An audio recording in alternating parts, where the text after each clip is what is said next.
नमस्कार दोस्तों, कहानियों की श्रृंखला में आज सुनेंगे मालती जोशी जी की कहानी ब्लू व्हेल गेम।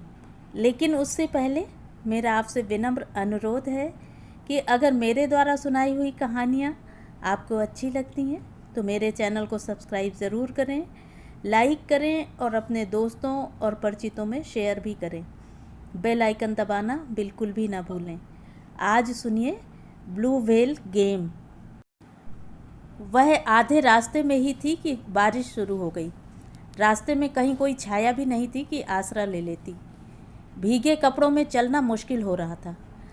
उसे अपनी फिक्र नहीं थी, किताब की थी। खराब हो गई तो दूसरी लेना कठिन हो जाएगा। इतनी मिन्नतें करनी पड़ेंगी कि हद नहीं। कॉपियाँ भीग गईं तो सारे नोट्स फिर से निकालने पड़ेंगे। वह चुपचाप सड़क के किनारे खड़ी होकर वर्षा के थमने की प्रतीक्षा करने लगी। तभी एक स्कूटर उसके पास आकर रुका।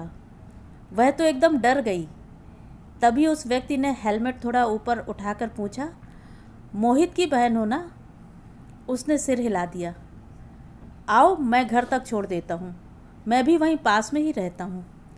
विश्वास करने को जी चाह रहा था पर डर भी लग रहा था। तभी पानी की एक ज़ोरदार बौछार आई और वह फिर एक बार सिर से पांव तक सराबोर हो गई। फिर उसने विचार नहीं किया, चुपचाप पीछे जाकर बैठ गई। घर के सामने उतार कर वह चला गया।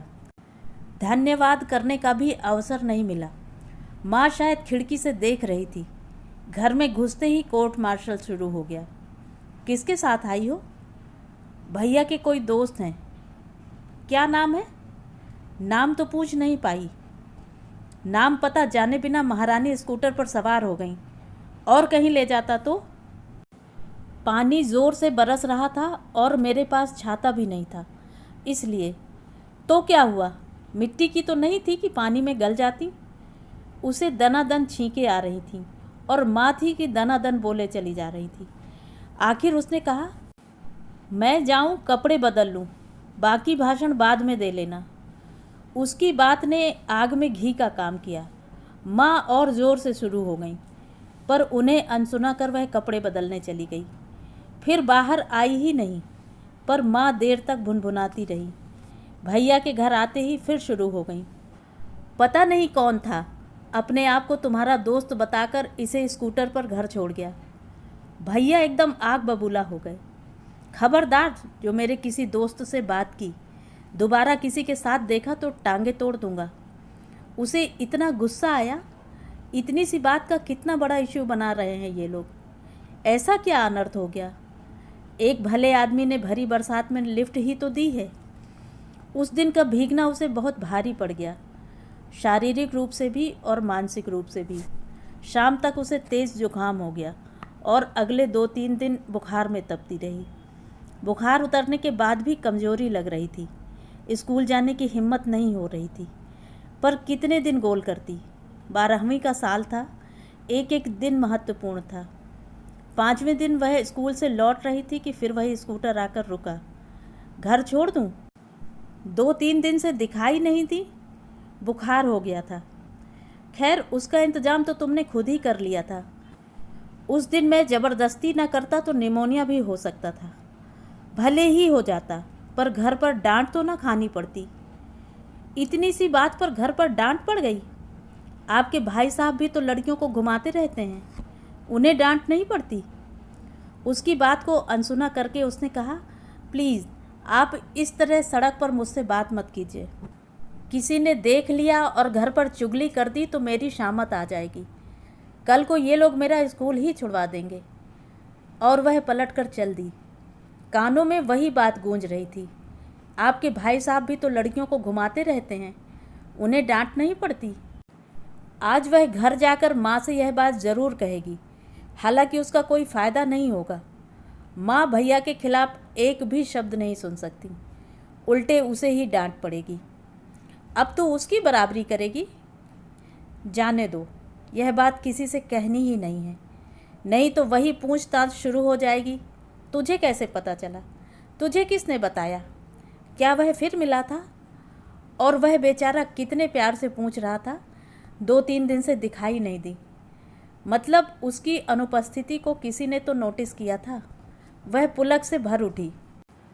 अगले दिन वह सुबह ही मिल गया।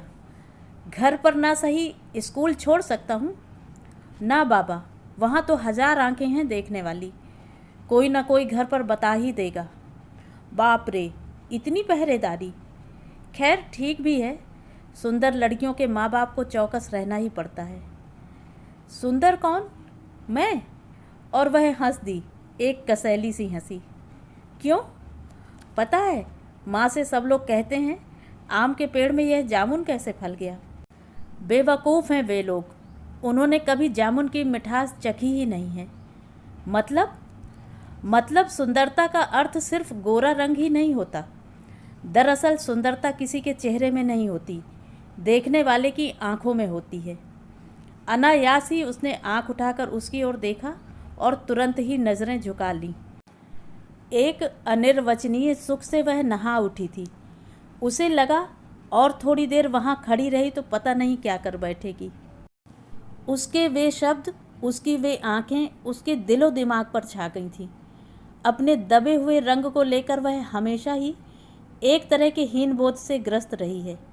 आज पहली बार एहसास हुआ कि वह भी कुछ है। उसका अस्तित्व इतना नगण्य नहीं है। मंगलवार को मंदिर जाने का उसका नियम है। उस दिन दर्शन करके सीढ़ियाँ उतर रही थी कि सामना हो गया। यहाँ कैसे? उसने पूछा और खुद ही झेंप गई।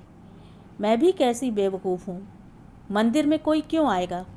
दर्शनों के लिए ही तो। हाँ, मैं भी दर्शनों के लिए ही आया हूँ, पर भगवान के नहीं, भक्त के दर्शन करने के लिए आया हूँ। उसने चौंक कर देखा, वे आंखें शरारत से चमक रही थीं। आइसक्रीम खाओगी? वह चुप रही। वह बोला, शुरू हो जाओ, कोई देख लेगा, घर पर डांट पड़ेगी। कुछ इस अंदाज में उसकी नकल उतारी गई कि उसका ईगो आहत हो गया।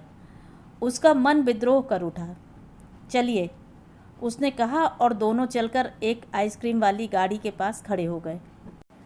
आइसक्रीम खाते हुए वह याद कर रही थी कि पिछली बार आइसक्रीम कब खाई थी कि सामने से शब्द आए, इधर देखो। उसने अनायास ही उसकी ओर देखा। वह उससे सटकर खड़ा हो गया और तुरंत एक सेल्फी ले ली। ये क्या कर रहे हैं? इस क्षण को यादगार बना रहा हूँ। देखो कितनी सुंदर फोटो आई है। देखा, वह उससे बिल्कुल सटकर खड़ी है और उसे देख रही है। वह जो इधर देखो कहा गया था, उसका यह कमाल था। पर एक बात थी, फोटो में वह बहुत सुंदर लग रही थी। वह मानो हवा में तैरते हुए ही घर पहुंची थी। मन एक सुखद एहसास से भर गया था। इतना सुख, इतनी खुशी उसे जीवन में पहली बार मिल रही थी। बीच में 2-4 दिन ऐसे ही निकल गए, मुलाकात नहीं हुई। उसे यह जानकर आश्चर्य हुआ कि वह मन ही मन प्रतीक्षा करती रही है। उसे अपने आप पर गुस्सा भी आया और शर्म भी। हेलो। चौथे दिन वह आकर सामने खड़ा हो गया। चाय पीने चलोगी? ना बाबा, कोई देख लेगा, घर पर डांट पड़ेगी। नहीं, वह बात नहीं है, पर देर हो जाती है तो माँ चिंता करने लगती हैं। उस दिन की फ़ोटो देखी थी ना, कितनी सुंदर आई है। सोच रहा हूँ फेसबुक पर डाल दूँ। देखना इतने लाइक्स मिलेंगे। प्लीज़। उसने एकदम हाथ जोड़ लिए। ऐसा गजब ना करना, मेरा स्कूल जाना बंद हो जाएगा, घर में कैद हो जाऊँगी। ओके, चलो तुम्हारे मोबाइल पर डाल देते हैं। अव्वल तो मेरे पास मोबाइल ही नहीं है, होता भी तो मैं यह फ़ोटो डालने की हिम्मत नहीं कर पाती। तुम्हारे पास मोबाइल नहीं है? क्या बात करती हो? आजकल तो 4वीं-5वीं के बच्चे भी मोबाइल रखते हैं। भैया के पास तो है, पर पापा लड़कियों को मोबाइल देने के पक्ष में नहीं हैं। क्यों? मोबाइल क्या सिर्फ बॉयफ्रेंड को फ़ोन करने के लिए होते हैं? उसके और भी उपयोग हैं। कहीं अटक जाओ तो घर वालों को बता सकती हो, कहीं भटक जाओ तो पुलिस वालों की मदद ले सकती हो। हमारे घर वाले इस बात को समझते नहीं है ना।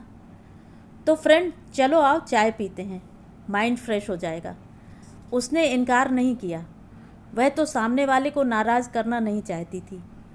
चाय पीते समय भी उसे इस बात की फिक्र नहीं थी कि कोई देख लेगा।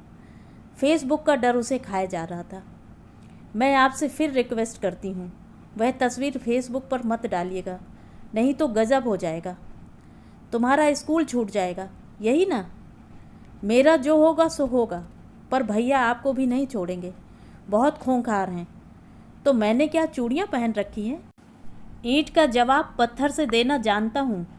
अपने भाई से कहना मुझसे पंगा ना ले।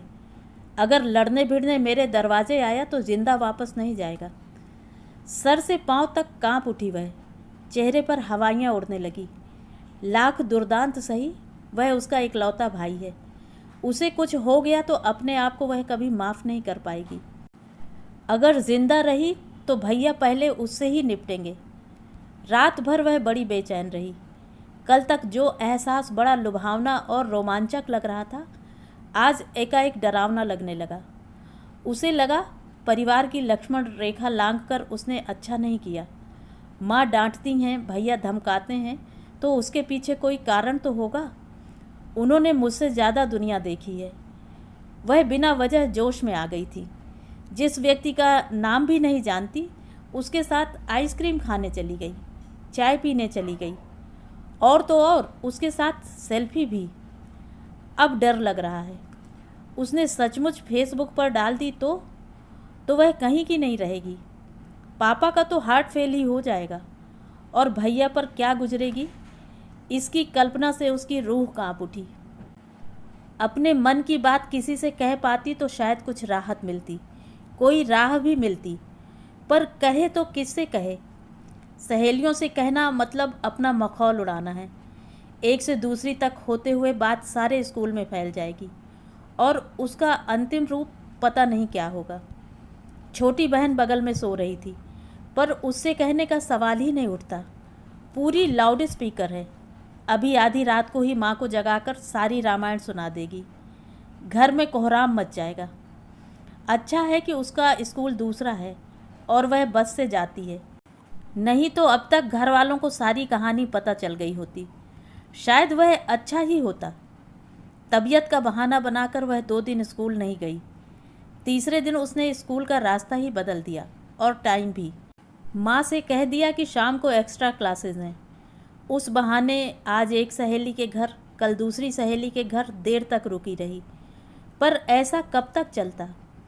एक दिन सामना हो ही गया। वह अनदेखा कर चली जा रही थी कि वह सामने आकर खड़ा हो गया। हमसे मुंह छिपा रही हो, नज़रें चुरा रही हो, ये लुका छुपी किस लिए भाई? सॉरी, मैंने आपको देखा नहीं।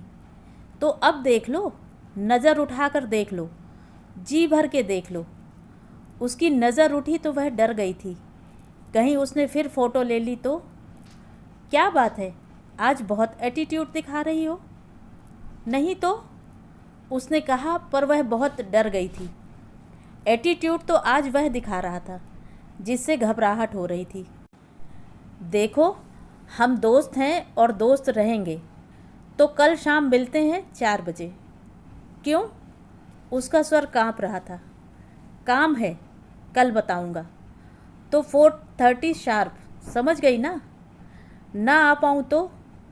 ना आना तुम्हें बहुत महंगा पड़ेगा। ओके, चलता हूँ। यह तो सरासर धमकी थी। रात भर वह करवट बदलती रही, सोचती रही, पर समस्या का कोई हल ही सामने नहीं आ रहा था। क्या करे वह? घर वालों से कहे, पुलिस में रिपोर्ट करे, या पंखे से लटक जाए। इस घर में तो आत्महत्या करना भी संभव नहीं है। एक पल को भी तो कमरा खाली नहीं मिलता। पता नहीं रोज़ रोज़ इतनी लड़कियां फांसी कैसे लगा लेती हैं। आजकल घर में घास लेट तो होता नहीं है। भैया की गाड़ी से पेट्रोल निकालकर अपने ऊपर छिड़क ले तो, पर हिम्मत नहीं हो पा रही थी। कभी अनजाने में गरम पतीली या तवा छू जाता है तो प्राण निकल जाते हैं। पूरा शरीर जलने लगेगा तो कैसे सह पाएगी? और अगर बच गई तो जिंदगी मौत से भी बदतर हो जाएगी। वैसे जहर खाया जा सकता है, पर वह किस दुकान पर किस नाम से मिलता है पता नहीं है। लोग सल्फास की गोलियां या चूहा मार दवाई खाकर भी आत्महत्या कर लेते हैं, पर कितनी खानी है पता तो हो। अगर मर नहीं पाई तो अच्छा खासा तमाशा खड़ा हो जाएगा। यूं तो वह कुएं में भी छलांग लगा सकती है, पर शहर में कुआं कहाँ ढूंढेगी।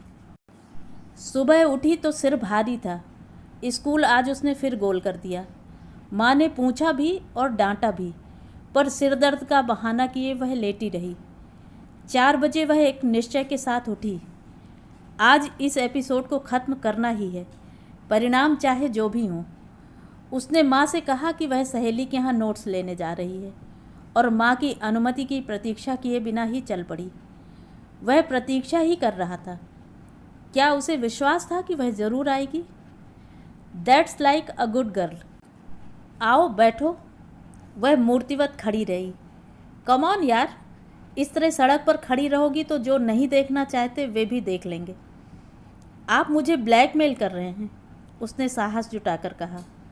अरे वाह, तुम्हें यह शब्द मालूम है? आपको क्या मैं इतनी बेवकूफ़ लगती हूँ? तुम मुझे क्या लगती हो क्या बताऊँ, पर देखो दोस्ती में ऐसी बदमज़गी नहीं होनी चाहिए। चलो कहीं चलकर बैठते हैं। मैं तुम्हारे सामने वो फ़ोटो डिलीट कर देता हूँ जिसको लेकर तुमने मुझ पर ब्लैकमेलिंग का आरोप लगाया है। यह कसौटी का छड़ था, क्या उस पर विश्वास कर ले?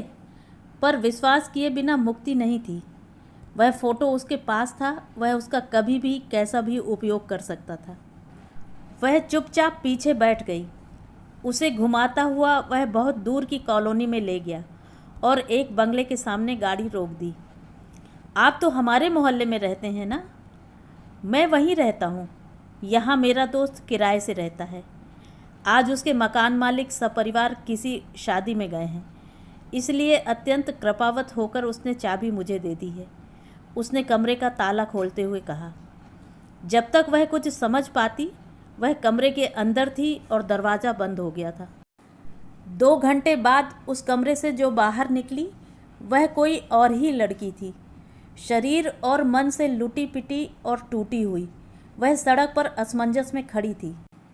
एक बात तय थी, अब वह लौटकर घर नहीं जाएगी, क्योंकि उसने चलते समय कहा था, मैं जब भी बुलाऊं तुम्हें आना पड़ेगा, नहीं तो आज की तस्वीरें वायरल कर दूंगा। उसने निश्चय कर लिया कि वह यह शहर ही छोड़ देगी। उसने स्टेशन का रुख किया।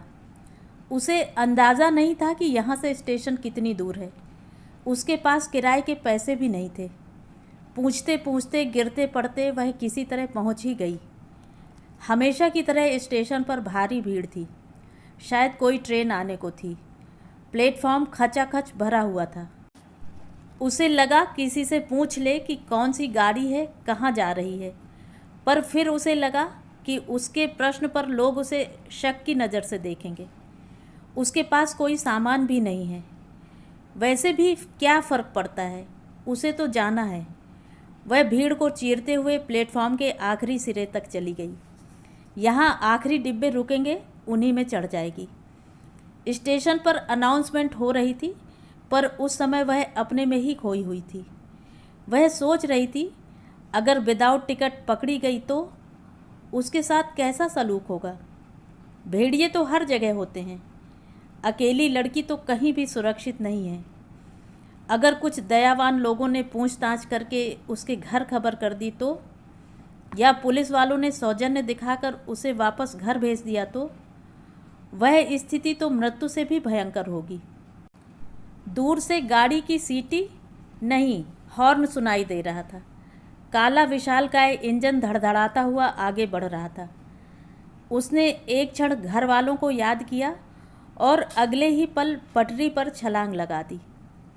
तो ये थी कहानी। कहानी आपको कैसी लगी कमेंट करके ज़रूर बताएं।